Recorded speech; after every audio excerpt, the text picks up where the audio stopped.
Bonjour à tous et bienvenue sur Développement Facile. Ici Mathieu, expert en développement applicatif.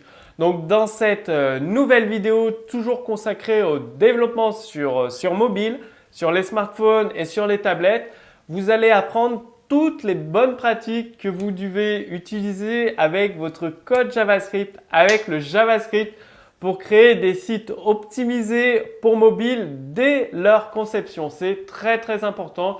Il y a un certain nombre de règles, il n'y en a pas beaucoup à suivre et ça va vous permettre de créer une expérience beaucoup plus agréable pour vos visiteurs. Donc, comme avec l'HTML5, comme avec le CSS3, bien évidemment, le site pour un mobile doit être le plus léger possible et effectuer le moins de requêtes possible avec le serveur. Donc, vous devez utiliser la balise qui permet d'inclure des fichiers JavaScript, du code JavaScript via un fichier externe. C'est vraiment très important parce que si vous avez plusieurs pages HTML qui utilisent le même code JavaScript, le fait d'intégrer un fichier externe, ce fichier JavaScript va être mis en cache dans le navigateur du client, donc de votre utilisateur, et ainsi, quelle que soit la page qu'il appelle, s'il utilise toujours le même code JavaScript, ce sera un chargement beaucoup plus rapide. Pensez également à minimiser vos fichiers JavaScript. Je vous ai mis une URL qui le fait automatiquement. C'est-à-dire vous envoyez votre fichier JavaScript et vous allez recevoir le code compressé qui prend beaucoup moins de place. Ça peut réduire jusqu'à 50% le poids de vos fichiers JavaScript dans certains cas. Donc c'est très important de toujours compresser vos fichiers JavaScript avant de les rendre accessibles à vos utilisateurs. Donc, vous pouvez également utiliser la technologie Ajax. Pensez à l'utiliser avec parcimonie, tout en sachant que dans certains cas, elle est très bien. Bon, il faut savoir que l'Ajax a des inconvénients. Ça nécessite beaucoup plus de connexion serveur, beaucoup plus de bande passante et beaucoup plus de ressources processeurs de l'appareil de l'utilisateur. Vous savez que sur un smartphone, sur une tablette, les ressources processeurs et mémoire sont réduites par rapport à un ordinateur de bureau. Donc Ajax a ces trois inconvénients. Donc privilégiez plutôt la méthode statique avec des fichiers HTML que vous rechargez complètement quand c'est nécessaire. Vous affichez le maximum d'informations sur un fichier HTML, donc en méthode statique. Par contre, dans certains cas, ça peut être beaucoup plus intéressant de modifier seulement une partie de la page grâce à Ajax.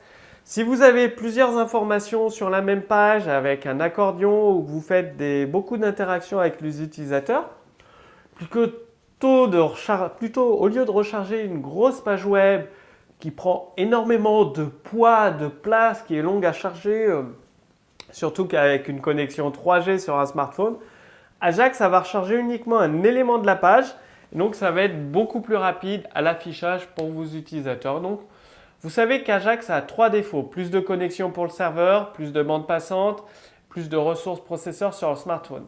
Mais il a l'avantage de recharger uniquement une certaine zone d'une page HTML. Donc, à vous de voir en fonction de vos applications, de vos sites web sur les mobiles, à vous de voir la technique qu'il faut utiliser. Ça, c'est à vous de faire des tests et en fonction de vos préférences.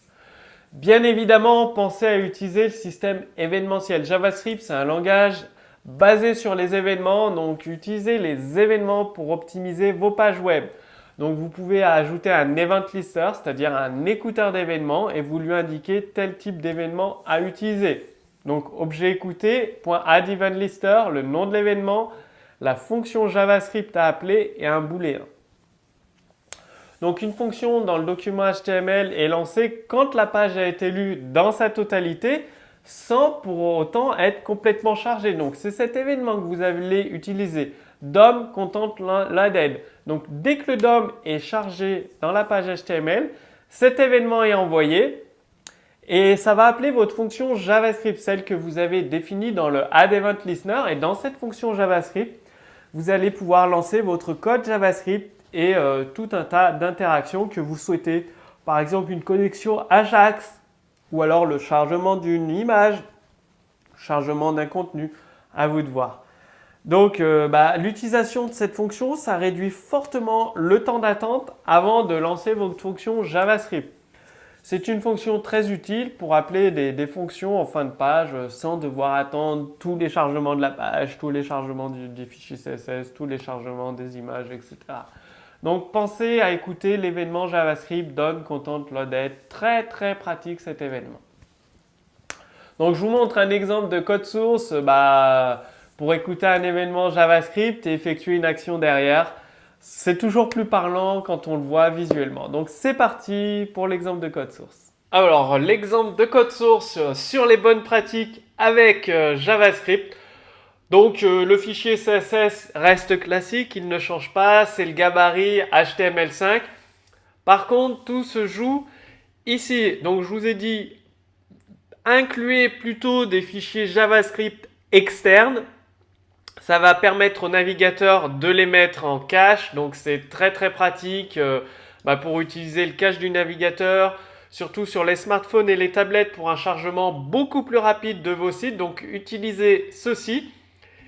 Et après, donc j'ai mis un code JavaScript tout simple, donc il suffit d'écouter cet événement qui est appelé dès le chargement du DOM en fait, et donc ça va appeler la fonction JavaScript ici. Donc c'est vraiment tout simple en fait. J'ai mis du code JavaScript très très simple. Donc vous incluez votre fichier JavaScript, donc tout ce qui est dedans ça va être exécuté. Donc document, on s'abonne à l'événement DOM content loaded. Et dès que cet événement est appelé par JavaScript, on appelle cette fonction, la page est lue entièrement. Donc qu'est-ce que ça donne au chargement? Voilà, tout simplement, je recharge la page et vous avez l'événement qui est notifié. Donc c'est un exemple vraiment très très simple pour vous permettre de comprendre le système des événements avec JavaScript.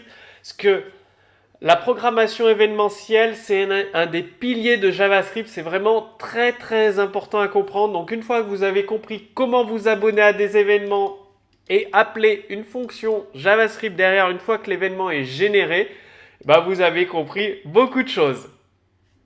Bon maintenant c'est à vous de jouer. Optimisez votre code JavaScript pour créer vos sites pour les smartphones, les tablettes. Donc pensez à suivre toutes les bonnes pratiques que je vous ai données dans ce cours. C'est un cours pilier.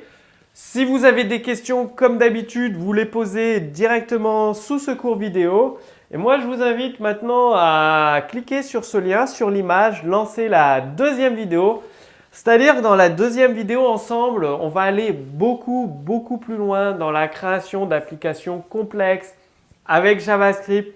Donc vous allez découvrir des frameworks qui vous simplifient la vie, qui vous permettent de créer 2 à 3 fois plus rapidement des sites performants et qui sont en même temps compatibles sur les smartphones, les tablettes, les ordinateurs de bureau et qui s'affichent correctement quel que soit le navigateur utilisé par votre visiteur. Donc tout ça, c'est dans la deuxième vidéo. En plus, vous pourrez me poser toutes vos questions et je vous fournirai des exemples de code source dès que vous en avez besoin. Donc, cliquez simplement sur l'image, sur ce lien, cliquez ici pour lancer la deuxième vidéo. Moi, je vous retrouve tout de suite dans la deuxième vidéo pour tout vous expliquer. À tout de suite!